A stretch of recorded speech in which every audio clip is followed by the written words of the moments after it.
శ్రీ మహాగణాధిపతయ నమః. ఐం మహాసరస్వత్యై నమః. శ్రీ లలితాంబికాదేవ్యే నమః. మహాశివరాత్రి పర్వదినము రాబోతూ ఉన్నది. మహాశివరాత్రి అనగానే మామూలుగా ప్రతి వాళ్ళము పాలు, పెరుగు, తేనె, నెయ్యి, చక్కెర లేదా టెంకాయలు లేదా కొబ్బరి బోండం ఇలా ఏవో కొన్ని తీసుకొని పరమేశ్వరుడి దేవాలయానికి వెళతాం. సహజంగా అంటే అభిషేకానికి ఇవ్వటము, సరే అంతా అయిన తర్వాత తీసుకుంటామని కొంతమంది, లేకపోతే అక్కడ కూర్చొని ఆద్యంత పర్యంతము ఉండి ప్రసాదం తీసుకోవటము, తీర్థం తీసుకోవటం, అభిషేకం చేయించుకోవటం ఇవన్నీ కూడా జరుగుతూ ఉంటాయి, సహజం.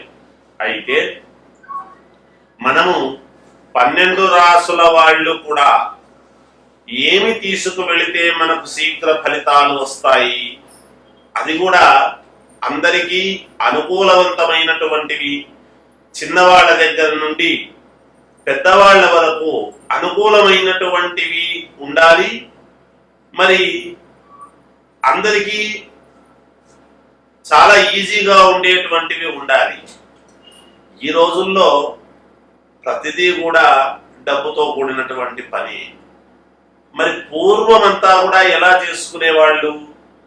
ఇంతింత ఇది లేవు కదా, మరి ఆనాడంతా ఎలా చేసేవాళ్ళు అంటే, అందుకనే భగవంతుడు ఎప్పుడూ కూడా సులభుడు.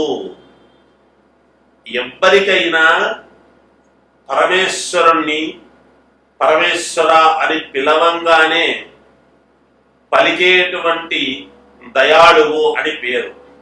ఆయన బోళాశంకరుడు.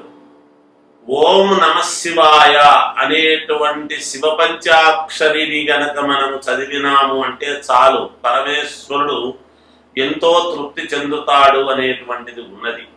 అలా అని ఇంట్లో కూర్చొని కూడా చేయొచ్చు కదా అని అనుకోవచ్చు, అలా చేసుకునే వాళ్ళు ఉంటారు. కానీ వెళ్ళాము అనుకోండి, మనకు ఒక ఆత్మతృప్తి, అక్కడ ఒక ఆనందం. గుడికి వెళ్ళి మనము పూజ చేసుకోవటము అనేటువంటిది మన కర్తవ్యం. మనము నిత్య కర్మలలో భాగముగా మనము చేసుకోవాల్సినటువంటి విధి విధానాలకు అనుకూలముగా మనం ఎప్పుడైతే చేసుకుంటామో, మనకు కాదు, మనము తల్లిదండ్రుల కోరిక ఎవ్వరికైనా ఏముంటుంది? పిల్లలకు రేపు భవిష్యత్తులో బాగా ఉండాలి, వాళ్లకు ఎంతగానో అనుకూలించాలి, అన్ని రకాల బాగుండాలి అనేటువంటి కోరికతో మనం ఏవేవో చేసుకుంటాం. ఇప్పుడు పిల్లలకు పెళ్లిళ్ళు కావాలన్నా, చాలా కాలం అయింది పెళ్లిళ్ళు కావడం లేదు అనుకున్నా, ఉద్యోగం రాలేదు అనుకున్నా, లేదా మంచి ఉన్నతమైనటువంటి స్థితి కలగలేదు అనుకున్నా, ఎన్నో ఇంట్లో సమస్యలు ఉన్నాయి, సమస్యలు ఒక్కొక్కటి తీరాలి అని అనుకున్నా, అంతేకాకుండా రుణబాధలు తీరాలి అన్నా, కోర్టు పరమైనటువంటివి ఏమైనా సమస్యలు ఉంటే తీరాలి అనుకున్నా, ఇలా ఒక్కటేమిటి, దేనికైనా మనకు ముందు భగవంతుడు స్వామి నాకేమిటి ఈ పరీక్ష, నేనేం తప్పు చేశాను అని అనుకుని భగవంతుడే గుర్తొస్తాడు మనకు. అందున మహిమాన్వితమైనటువంటి మహాదేవుడి యొక్క మహాశివరాత్రి ఈ పర్వదినము నాడు ఎవరు ఏ రాశి వాళ్ళు ఏమి చేసుకుంటే మేలు జరుగుతుంది అనేటువంటివి నేను తెలియజేస్తాను. ఖచ్చితంగా ఇవి చేసి చూడండి, మీకు ఎంతో కొంత మేలు 100% జరిగి తీరుతుంది. భగవంతుడికి ఏది చేసినా తప్పకుండా తీరుతుంది గాక. అలాగే వృషభ రాశి వాళ్ళు, తులారాశి వాళ్ళు చూడండి. ఈ వృషభ రాశి వాళ్లకు, తులారాశి వాళ్లకు అధిపతి ఎవరు అంటే శుక్రుడు అధిపతి. ఇవి రెండింటికి కూడా శుక్రుడు ఆధిపత్యము కాబట్టి మీకు అనుకూలమైనటువంటి పనులన్నీ కూడా మీకు మేలు జరగాలి అంటే, అన్ని అనుకూలంగా జరగాలి మీకు పనులంటే అంటే, పాలు, ఆవు పాలలో మన పచ్చకర్పూరము కలిపి తీసుకువెళ్ళి పరమేశ్వరుడికి అభిషేకం చేయించుకోండి, తప్పకుండా మీకు విజయము లభిస్తుంది. మీరు చేసి చూడండి, మీకే తెలుస్తుంది. మనం అనుకుంటాం ఏముందిలే అని, అట్లా కాదు. మీరు చేసి చూడండి, మీకే అర్థమవుతుంది. వీటన్నిటితో పాటు మరి ఇది సగపళ్ళెం అంటున్నారు కదా గురువు గారు, మరి పాలు, పెరుగు, తేనె, నెయ్యి, చక్కెర, పంచామృతాలు, అరటిపళ్ళు ఇవన్నీ అక్కరలేదా అని అనవచ్చు. అవి కూడా తీసుకెళ్ళవచ్చును మీ శక్తి అనుసారం. కానీ ఇవి ఎక్కువ మోతాదుతో ఎప్పుడైతే మీరు తీసుకువెళ్ళి చేయించుకుంటారో ఖచ్చితంగా మేలు జరుగుతుంది. ఇంకా కొంతమంది చేసుకునేటువంటి అవకాశము ఉన్నవాళ్ళు, మనకు స్తోమత భగవంతుడు ఇచ్చినటువంటి వాళ్ళు ఇంట్లోనే అర్చక స్వాములను పిలిచి ఇంట్లో గనక అభిషేకము చేయించుకున్నారు అంటే తప్పకుండా ఇంకా మేలు జరుగుతుంది గాక. అంటే మనము చేసుకునేటువంటి దాంట్లో ఉంటుంది. ఎప్పుడూ కూడా మనము ఏటికి ఎంత పాత్ర తీసుకువెళితే అన్ని నీళ్లు వస్తాయి. అందుకనే పుణ్యము అనేటువంటిది చేసుకున్న వాడికి చేసుకున్నంత మహాదేవా అని అంటారు. ఆ మహాదేవుడికి ఏమి ఎటు ఏ రకంగాను స్వామికి సమర్పించుకోలేని వాళ్ళు ఒక చెంబుతో మట్టి పాత్రతో నీళ్లు తీసుకువెళ్ళి పరమేశ్వరుడి మీద హర హర హర హర హర అని పోసినా కూడా పరమేశ్వరుడు అనుగ్రహిస్తాడు అని శాస్త్రము చెప్పుతున్నది. అందువలన శక్తి ఉండి నేను మట్టి పాత్రలో నీళ్లు మాత్రమే పోస్తాను అంటే నీకు ఫలితం ఎంత రావాలనో అంతే వస్తుంది. శక్తి లేనివాడు పోసినాడు అంటే అప్పుడు కూడా పరమేశ్వరుడు అతని భక్తికి మెచ్చి ఎంత ఇవ్వాలనో అంత ఇస్తాడు గాక. అందుకని ఈ మహాశివరాత్రి పండుగ రోజు, ఈ పర్వదినాన మీరందరూ కూడా ఈ చెప్పిన విధముగా చేసుకొని మీరు పాటించి చూడండి. ఇవి ఏమీ పెద్ద గొప్ప విషయాలు ఏమి కాదు కదా, అందరికీ అందుబాటులో ఉండేటివి కదా.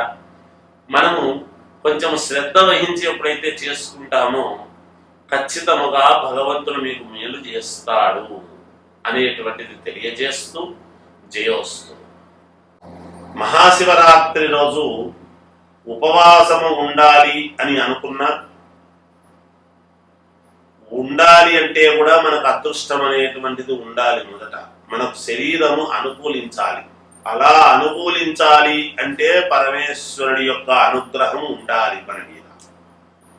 అంతేకాకుండా రాత్రి జాగారం చేసిన తెల్లవారులు కూడా జాగారం చెయ్యాలన్నా మనకు అదే పనిగా ఎన్నడూ లేనిది ఆ రోజు ఇంకా తొందరగా నిద్రపోదాము అనేటువంటిది వస్తుంది. అదే భగవత్ పరీక్ష అంటాం.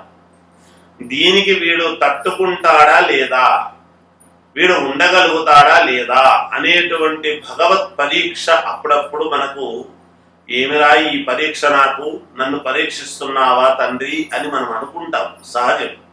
కానీ దీంట్లో ఏం చెప్పారు అంటే సత్యనారాయణ స్వామి యొక్క వ్రత కథల్లో కదా ప్రసాదము తింటే పుణ్యము, కథ విన్నా పుణ్యము, కాదు మనం చేస్తూ ఉన్నప్పుడు చూసినా పుణ్యం అనేది ఏదైతే ఉందో, ఎలాగైతే చెబుతామో అలాగే మహాశివరాత్రి పర్వదినము రోజున, ఈ రోజు మహాశివరాత్రి అనము పలికితేనే చాలా పుణ్యప్రదం అన్నాడు.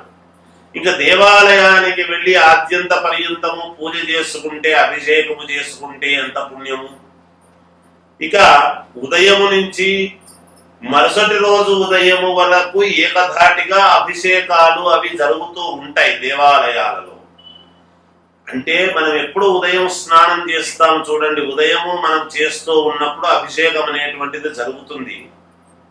మళ్ళీ రెగ్యులర్ గా మహాన్యాసపూర్వక రుద్రాభిషేకాలు జరుగుతూనే ఉంటాయి. సంధ్యా సమయములో మళ్ళీ మనము స్నానము చేసి స్వామివారికి పూజలు చేయడం మొదలు పెడతాము. రాత్రి లింగోద్భవ కాలము అనేటువంటిది పరమేశ్వరుడికి చాలా ఇష్టమైనటువంటి సమయము అది. అందుకనే ఉజ్జయినిలో మహాకాళేశ్వరుడికి అక్కడ జరిగేటువంటిది భస్మాభిషేకం అని ఉన్నది. అది చాలా ప్రసిద్ధి. భస్మం అంటే పరమేశ్వరుడి యొక్క అనుగ్రహము, వేరే ఎవరో కాదు, విభూదే ఈశ్వరుడు, ఈశ్వరుడే విభూతి, ఆ విభూతియే ఐశ్వర్యం అని చెప్తాడు పరమేశ్వరుడు. అందువలన ఆ లింగోద్భవ కాలం అనేటువంటి సమయం చాలా పుణ్యప్రదమైనటువంటిది. మళ్ళీ ఉదయాన అభిషేకము చేసి హారతి ఇచ్చి మంగళహారతి అంతా అయిన తర్వాత నివేదనలు అవి మడితో చేసి స్వామికి నివేదన చేసిన తర్వాత మనము భుజించడం అనేటువంటిది ఉన్నది. ఇది మొత్తం వ్యవహారం అంతా కూడా. మరి ఇవన్నీ ఇవాళ ఉదయం నుండి రేపు ఉదయం వరకు పరమేశ్వరుడి సన్నిధిలోనే ఉండి పరమేశ్వరుని తలుచుకుంటూ పూర్ణత్వము చేసుకున్నాము అంటే ఆ శివుడి ఆజ్ఞ లేనిదే ఏం జరుగుతుంది? ఆ పరమేశ్వరుడి యొక్క అనుగ్రహం చాలా అవసరము కదా మనకు. మరి ఇవాళ రోజులలో చేద్దాములే అని లోపల ఎంత మనకు మనస్సులో ఉండినా శారీరకమైనటువంటి ఇది అనుకూలించాలి కదా. కొంతమందికి టాబ్లెట్లు వేసుకుంటూ ఉండలేక ఏదన్నా తింటే కానీ టాబ్లెట్ వేసుకోలేము అనేటువంటి వాళ్ళు ఉంటారు. అయితే ఆరోగ్యం చూసుకోవాల్సినటువంటి బాధ్యత కూడా ఉన్నది కదా, అది కూడా నిజమే. కనుక ఉండగలిగినటువంటి వాళ్ళు ఉండటము, ఉండలేనటువంటి వాళ్ళు పరమేశ్వరుడికి ఒక నమస్కారము పెట్టుకుని, తండ్రి నేను ఉండగలిగినంత సేపు ఉన్నాను, తర్వాత ఉండలేకపోతున్నాను, ఇది నీవు ఇచ్చినటువంటి ఇదే అని నమస్కారము పెట్టుకున్నా పుణ్యమే. ఈరోజు మహాశివరాత్రి జాగారము, లింగోద్భవ కాలము, పరమేశ్వరుడికి బిల్వదళాలతో అభిషేకము జరుగుతాయి. ఇలా పాలు, పెరుగు, తేనె, నెయ్యి, చక్కెర, పంచామృతాలు, తర్వాత పళ్ళ రసాలతోనూ చెరుకు రసాలతోనూ అనేక రకాలుగా అభిషేకం చేస్తారు పరమేశ్వరుని అని మనసులో అనుకున్నా కూడా పుణ్యమే వస్తుంది గాక. అందుకని వెళ్ళగలిగినటువంటి శారీరక ధర్మంతో వెళ్ళి చేసుకునేటువంటి వాళ్ళు ఒక రకం, వెళ్ళలేక అయ్యో మేము వెళ్ళలేకపోతేమే, స్వామికి జాగారం ఉండలేకపోతున్నామే అని బాధతో ఉండలేకపోతున్నాము తండ్రి మమ్మల్ని క్షమించు అని అనుకునేటువంటి వాళ్లకు పుణ్యమే. లోకములో అనేక రకాల వాళ్ళు ఉంటారు, సహజం. వాటి వాటి అవసరాలను బట్టి, శారీరకమైనటువంటి ఈ యొక్క పద్ధతులను బట్టి అనుకూలంతో అందరూ కూడా ఈ మహాశివరాత్రి పండుగ నాడు ఎవరెవరికి తోచిన విధముగా అనుకూలమైతే వెళ్ళండి, ఉండండి, జాగారము చెయ్యండి. అనుకూలము లేదు అంటే పరమేశ్వరుడికి ఒక దండం పెట్టుకొని నమస్కారం పెట్టుకొని ప్రశాంతంగా పడుకోండి. పడుకున్నంతసేపు పరమేశ్వరుని ధ్యానించుకోండి, మేలు జరుగుతుంది గాక. ఎవరెవరి అనుకూలాలు, ఎవరెవరి వసతులను బట్టి వాళ్ళు చేసుకుంటారు కదా అని తెలియజేస్తూ జయోస్తు.